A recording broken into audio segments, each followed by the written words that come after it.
Kabi, kisah teladan Nabi. Assalamualaikum. Yuk dukung Kabi dengan menekan tombol subscribe. Selamat menonton.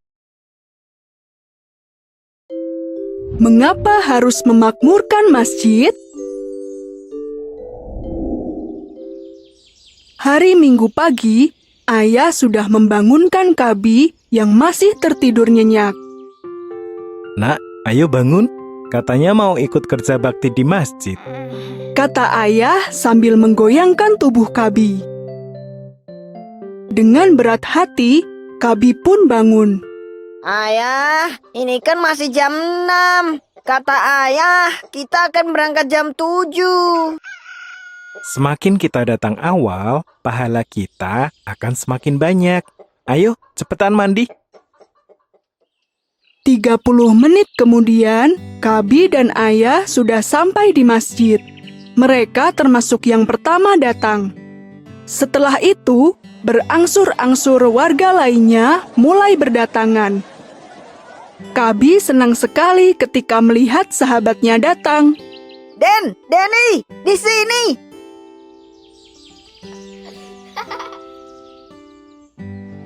Semua orang terlihat sibuk. Sekelompok bapak-bapak terlihat sedang menggulung karpet, kemudian membawanya keluar. Karpet itu kemudian dibentangkan lagi di pelataran masjid. Di sana sudah ada kelompok lain yang menunggu.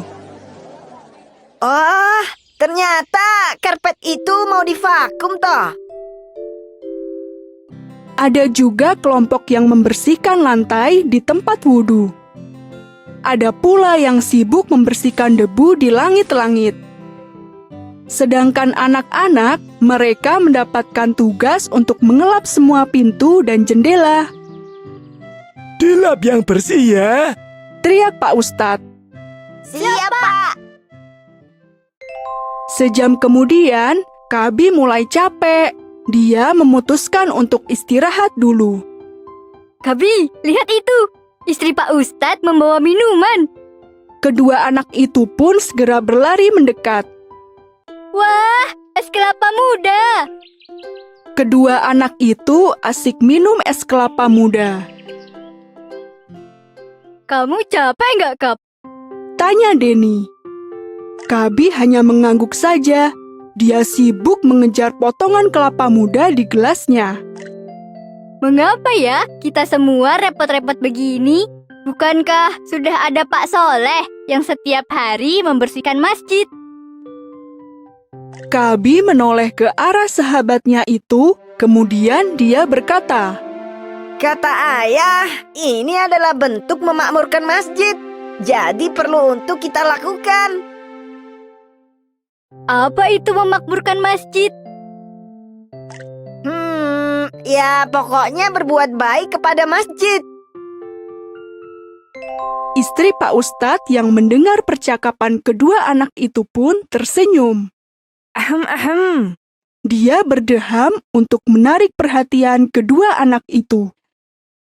Memakmurkan masjid itu sama dengan memuliakan masjid, dan itu adalah sunnah dari Rasulullah. Nah, Ibu akan sedikit bercerita ya. Zaman dahulu, Rasulullah adalah orang yang paling bersemangat memakmurkan masjid. Saat hijrah ke Madinah, masjid yang pertama dibangun adalah Masjid Quba, baru kemudian Masjid Nabawi.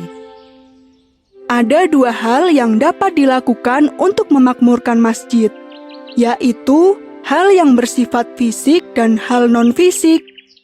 Bersifat fisik misalkan saja membangun masjid, memperbaiki jika ada yang rusak, melengkapi peralatan yang dibutuhkan, seperti membeli karpet, tirai, speaker, dan mikrofon.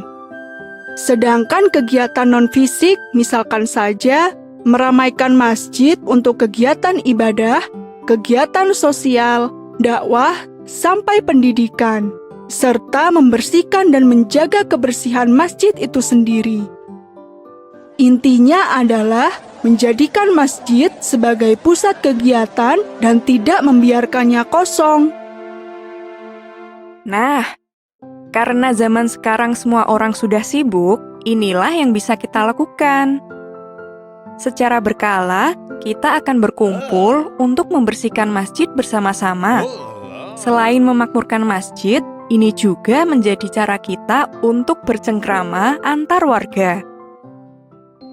Berarti ngaji di masjid juga termasuk ya, Bu? Iya, Kabi, ngaji itu termasuk juga. Karena ngaji bagian dari pendidikan. Pahalanya banyak loh kalau kita semangat memakmurkan masjid itu. Benar sekali. Yuk kita mulai memakmurkan masjid dari hal yang paling sederhana. Sering sholat di masjid, mengadakan pendidikan Al-Quran, dakwah, dan kegiatan ibadah lainnya. Dan tentu saja, hal kecil tapi sangat penting adalah menjaga kebersihannya, agar masjid senantiasa mulia. Karena masjid adalah rumah Allah. Tidur lebih cepat, bangun lebih awal. Waktu sudah menunjukkan pukul 9 malam.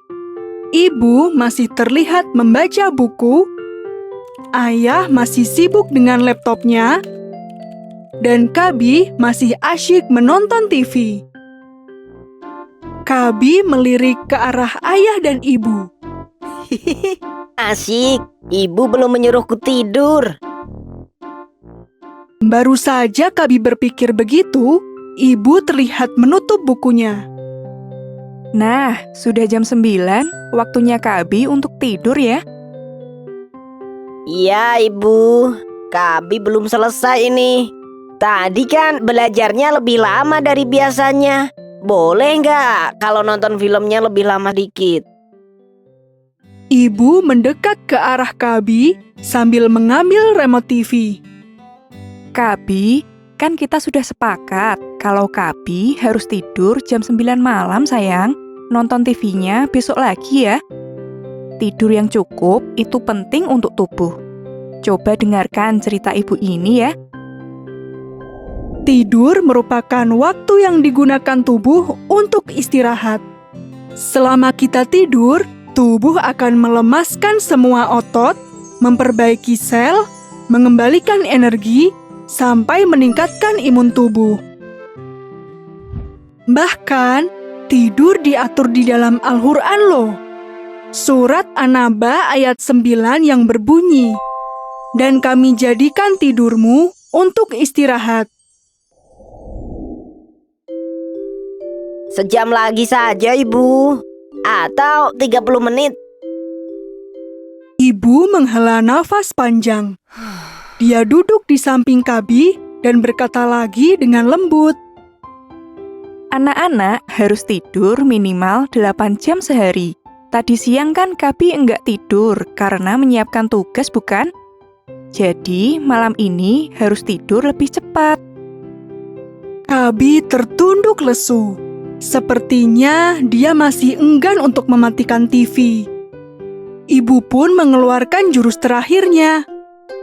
Ada satu sunnah Rasulullah tentang tidur, yaitu tidur lebih cepat dan bangun lebih awal. Benar sekali, Rasulullah mengajarkan jangan tidur sebelum Isya dan segeralah tidur setelah Isya. Kecuali memang ada hal penting yang harus dilakukan. Rasul sendiri selalu tidur setelah Isya dan bangun pada 1/3 malam untuk sholat malam. Mendengar penjelasan dari ibu, Kabi pun segera mematikan TV-nya. Dia ingin sekali mengikuti teladan Nabi. Tapi, dia menanyakan hal lucu yang membuat ayah tertawa. Lalu, apakah Ibu juga akan segera tidur? Apa ayah juga? Ayah kan masih bawa laptop tuh. Kabi memang cerdas ya. Iya, ayah akan segera tidur setelah menyelesaikan pekerjaan ini. Karena pekerjaan ayah sangat penting. Kabi masuk ke dalam selimutnya. Dia berdoa terlebih dahulu sebelum tidur, kemudian memohon kepada Allah agar dapat bangun pukul 5 besok pagi. Selamat tidur, Ibu. Ucap Kabi sebelum memejamkan matanya. Sedekah sederhana. Nenek. Masya Allah, cucu nenek sudah tambah besar. Nek, hari ini Kabi akan nginap di sini. Nenek tidak lupa kalau di sini juga ada Sheila, bukan? Nenek tersenyum bahagia melihat cucu-cucu yang dia sayangi begitu akur dan perhatian kepadanya. Bagaimana mungkin nenek bisa lupa pada cucu-cucu nenek yang soleh dan solehah ini? Bagi nenek, bisa bertemu dengan cucu-cucu yang selama ini tinggal sangat jauh merupakan hal yang begitu membahagiakan. Sore harinya, kedua kakak beradik itu duduk santai di teras rumah sambil menyantap singkong goreng. Enak sekali. Ini yang aku suka. Enak. Kata Kabi sambil menirukan film animasi favoritnya. Iya, kakak juga suka kalau berlibur ke rumah nenek begini. Makanannya enak, orang-orang di sini pun ramah sekali. Mereka suka sekali tersenyum. Bener juga ya, Kak. Semua orang di sini kalau melihat kita selalu tersenyum. Padahal nggak kenal kan? Itu karena mereka sedang bersedekah. Dan tersenyum itu tidak hanya dilakukan pada orang yang dikenal saja. Kok bersedekah sih, Nek? Hihihi, Kabi sepertinya belum paham nih, Nek.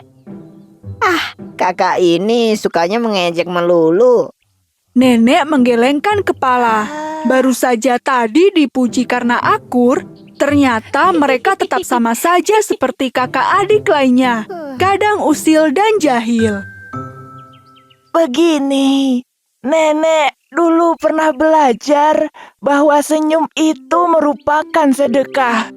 Nah, bagaimana bisa begitu? Karena Rasulullah pernah bersabda, senyummu di hadapan saudaramu sesama muslim adalah sedekah bagimu. Ini merupakan hadis riwayat dari Tirmizi dan Ibnu Hibban. Dalam Islam, senyum itu bernilai ibadah dan Rasulullah merupakan contoh nyata. Abdullah bin Al-Harits bin Jas'i pernah bersaksi, Aku tidak pernah melihat lebih banyak orang tersenyum daripada Rasulullah. hadis riwayat Ahmad, dan memang benar, akhlak beliau yang sungguh mulia itu patut untuk kita contoh. Senyum merupakan bentuk ekspresi untuk menunjukkan rasa simpati, perhatian, serta dukungan. Setiap orang yang melihat orang lain tersenyum akan merasa tentram, nyaman, dan tenang, sehingga energi positif pun akan terbentuk. Inilah mengapa senyum itu akan dinilai sebagai ibadah. Menurut ilmu kesehatan juga, senyum itu sangat bagus loh, karena bisa melatih otot dan syaraf di wajah, supaya tidak kaku dan melancarkan peredaran darah. Singkatnya, senyum bisa disebut sebagai olahraga wajah. Kalau begitu, Kabi mau olahraga wajah dulu. Dia menggerak-gerakkan wajahnya, membentuk berbagai macam senyuman yang aneh. Kabi ini lucu sekali.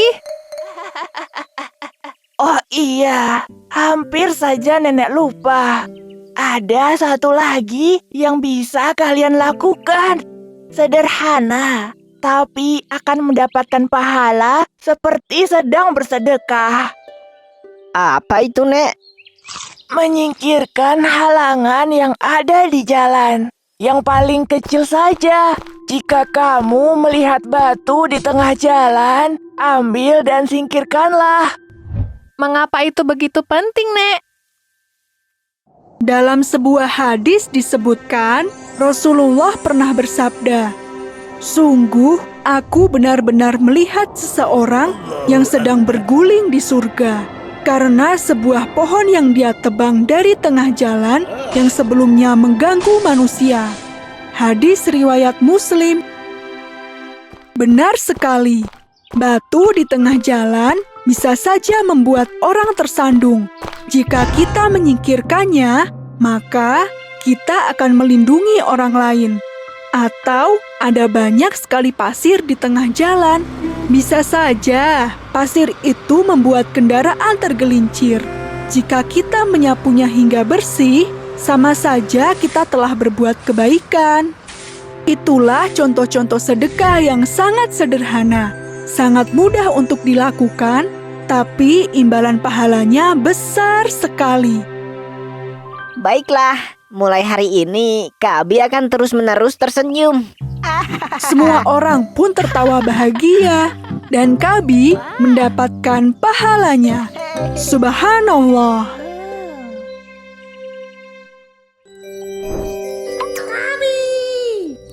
Kabi punya banyak sekali aktivitas. Mendengarkan kisah 25 nabi dan para sahabat lewat interaktif book, membaca kisah inspirasi muslim lainnya lewat picture book, dan juga belajar sambil bermain. Marble Asmaul Husna. Yuk kita belajar mengenal Asmaul Husna, 99 nama Allah beserta dengan artinya. Pilih menu belajar yang tersedia. Ar-Rahman, Ar-Rahim, Al-Malik, Al-Quddus. Belajar mode tabel. Al-Qadir, Al-Muqtadir, Al-Muqaddim. Kamu juga bisa bermain untuk menguji kemampuan. Hebat! Tebak arti. Asyobur. Pintar. Yuk download aplikasinya di Google Play Store atau App Store.